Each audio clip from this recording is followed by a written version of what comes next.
За сайн байцгаана уу? Лайвыг минь хүлээн авч үзэж байгаа бүхэндээ энэ өглөө минь төргийа. За одоо бид нар Төвдийн уртаас засгаар нэг Чангду хотоор аялж байна. Сурвалжлагын аян маань одоо эхлээд 2 дугаар өдрөө болж байна. Ер нь Төвдийн нутагт орж ирээч гэсэн бас одоо 2 хонж байна. Ер нь бол одоо өндөрлөгийн сүр мөрөөс хэлэх юм бол бас өнөөдөр бол аваа орчиндоо их дасж байна. За тэгээд та бүхэндээ бидний одоо явж байгаа газруудаа харуулъя. За энэ болохоор одоо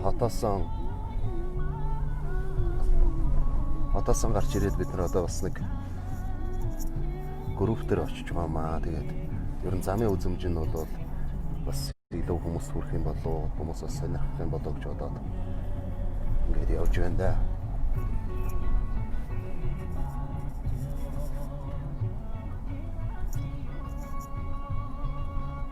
За нэвтрүүлэг маань арай жоохон эрт эхэлсэн байж магадгүй. 9 цаг 16 15 гэдэг хэлсэн. Гэхдээ Монголд бол зарим нь одоо хүмүүс бас ажиллаа дөнгөж явж байгаа. Зарим нь бас нойрноосоо бас сэрэг үйж магадгүй. Гэхдээ яг үлдээгээд өгч нь хадгалаа тавьчихна. Тэгэхээр та нар бас завтай чөлөөтэй болохоор хараарай.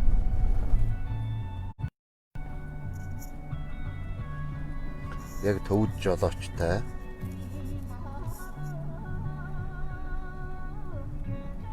Тэгээд төвд дуу сонсоод төвд нутгаар аялаад төвд замаар аялаад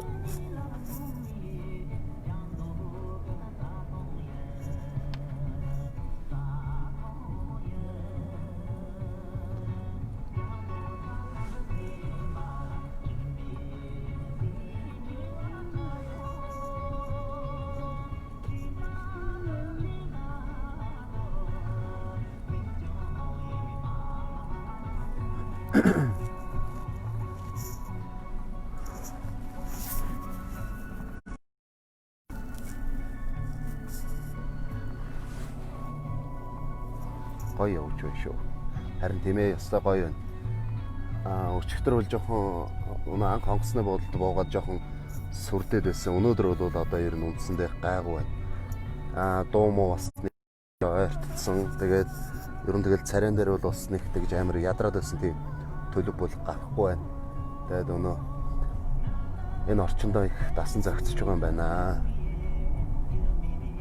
Тэгээд ер нь өнөө өглөө бас нэг замбаатай цай уучт юм гэж одоо арай жоохон тавчуу гараад ирсэн болохоор маргааш үлдээж байгаа. Бид нар энэ хотод одоо бас 2 хоног. Тэгээд энтгээ одоо зөндөө олон юмтай танилцсан. Ер нь бол өчигдөр орой шууд нэвтрүүлэг лайв хийж тавлж ирсэн.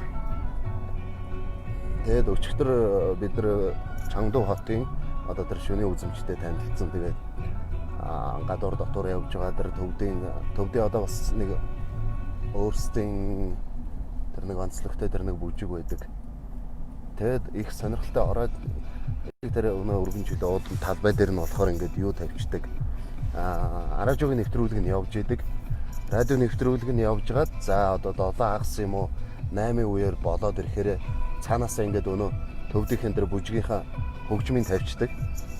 Тэгээд тэр хүмүүс нь тэгээд хаа явж исэн газар ч юм уу эсвэл одоо тусгай зориултаа ирдэг ч юм уу. Тэгээд яг өнөө төвдийнхээ үндэснийхээ бүжгийг бүжгэлдэг. Тиймэрхүү юутай юм байна бас. Жохон юмыг анзаарч явлаа.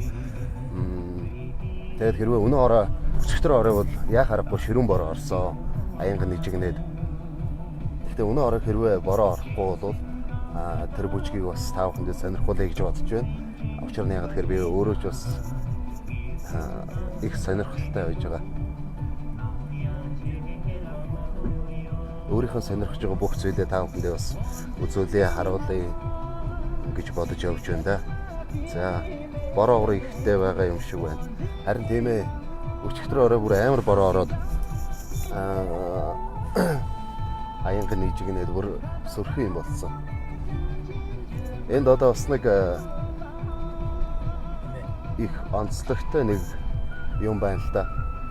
Өчигдөр ихч бит хоёр бас ингэж явж байгаад их гайхсан. бид нар ингээд уруудаад явж байгаа хэрнээ тэр голын ус нь өмнөөс өгсөж урсаад байдаг. Тэгээ бит хоёр одоо баг энэ за бит хоёр баг буруу хараад байгаа юм болов яагаад байгаа юм бол тэгээ бодцсон байсан. Тэгээд их чарн юун дээр очиод энтхэн хүмүүсээс асуусан чарн тэр нэг жоохон газар нэг тиймэрхүү байдаг гинэ. Ер нь усны урсгал нь яг тэгж өөдөө урсдаг. Зам нь уруудаж байгаа хэрнээ ус нь өгсөж урсдаг тиймэрхүү нэг гол байна гэж байна. Тэрийг одоо бид нар бас тусгай тэргээр бас жоохон нэвтрүүлэг тэгээ бүрэн мэдээллийг авчаад тэргээр бас нэвтрүүлэг хийх гэж байгаа.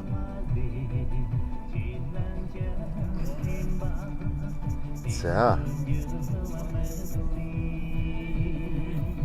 Пам чөлөө, дам чөлөө нутгийн монголчуудыг олж сурвалжлах боломж байна уу? Өглөө би цайнд орж явахдаа бас хүнээс сонссон л доо. Энэ хавцаа одоо тийм монголчуудын үр угсаа бас байдаг гэн. Улаан сахалтай бол одоо бүр монголчуудын үр угсаа гэж тэр хүн ярьж байна. Тэгэхээр одоо энтхийн тэр монголчуудын угсаа нь болохоор бүр төвд хэлтэй болсон. Гэвч одоо төвд хүмүүсээс бас онцлогдох зүйл нэхэр тэр амьдралын хэв суртал тэгээд одоо тэр талаараа бас их онцлогтой гэн. Тэгээд өөр бас ямар онцлог байна гэж асуусан чинь харин хэлж байна. Их зоригтой. Тэгээд их шууданхай баг үхгээс айдаг үхсэн тиймэрхүү юм ярьж байна. Балнууд одоо их шийдмэг, их зоримог тийм ирчүүд байдаг гинэ. За хүмүүс бас сонирхож байгаа зүйлээ бол асуугаад байгаарэ. Тэгээд мэдхгүй юм хажууд бас манай төвд жолооч явж байна. За энэ бол ёстой яг ориг төвд. Энэ жолоочийн хажууд бол би баг хотын цагаан хүү байна оо. Юу ванла? Лүш шама дале Зошон хош. Шубадале. За өглөөний мэндэгдгийг чинь би танд төвдөр хариу барья. Шубадале. За шубадале гэдэг нь болохоор одоо өглөөний мэнд сайхан амарсан уу гэх мэтэр хэрэглэгддэг үгүүд юм байна. Шубадалег бол одоо өглөөний мэнд гэсэн үг. Тэгээд бас манай нэвтрүүлэг үзэж байгаа хүмүүс бас ганц хоёр ч болов газар ус үзэхээсээ наан бас ганц хоёр төвд хэл бас сурж аваарай. Би өөрийнхөө сурсан юм та нарт амжуулъя. Та нар тэгээд бас тэндээ ураагаад үлдээгээд аваарай. За. Та нар бас байнга сэтгэлдээ бичээл байгаарай. Эндээс хараад орчин харъя. Окей. За энэ зам дээр бол одоо бас ингээд энэ амар өндөр уултай энэ уулнаасаа бүр ингэж чулуун нурж орж ирдэг. Бас их аимшигтай байна. Боромороо их ширүүн боромороо орох юм бол энэ уулны чулуун молуун бас ингэж зам руу тэгээд энэ голын ус руу ингэж бууж орж ирдэг юм шиг байна.